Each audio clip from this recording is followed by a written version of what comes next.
this, but you don't use it as is. You must concentrate it 20/1. The strength must be very high. Uma usenze i-technology esibiza ukuthi reverse osmosis. Thereafter ama-impurities zonke nema-segments angezongena ey'nsweni because impilo yomuntu balulekile rather than something else. Yeah, this is Baba Dr. Baba Sisibawujaba mfana omuhle nje Khehle Mlungu. Siqinisele ulwethe Khehle. Siqinisele ulwethe nje. Ngeke ulunge Khehle, ngeke ulunge. Njengoba usakhala ama-hinges nje isicabheni sakho.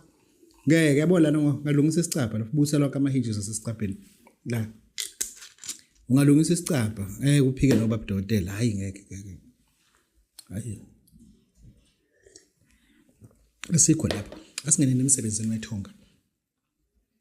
Angichaze ubaba Dr. is not competing with you or with anyone, but into engifuna ukuthi sike si understand i-channel we have to use it for entertainment by far for education purposes as well. Entertainment, but it means kuzothi u60% to 65% akube we educational. Akube kube khona into oyifunda kwe channel because silandela ama channel that bears nothing. Kuthini ayikho into esiyidinga kulama channel, but we are even asked to subscribe. We're even asked to subscribe, but what am I learning here? I-channel whereby kuzokhulunywa ngokuthi lona onetotoze encane akasangezi kahle ebusuku uma mncane lona ngiyamshela akafuna ukubuya. Uyayibona nje kunezinto ezimekweni ezikwenza ukuthi ube dom. You understand? Kanti i-channel we have to invest in knowledge here to go. If I watched it, what am I learning? If I find my kid who is 22 years old watching this channel, what is he learning? What does the channel teaches my child? If my husband is busy following this channel, what is my husband going to be? Because ikundezinto ozibukayo ugcina usuyizona.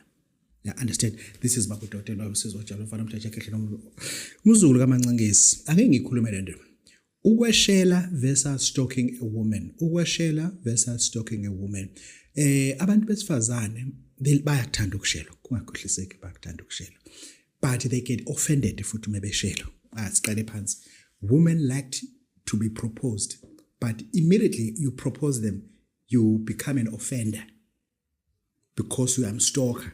But ukade ukuthi uyamshela ekuqaleni.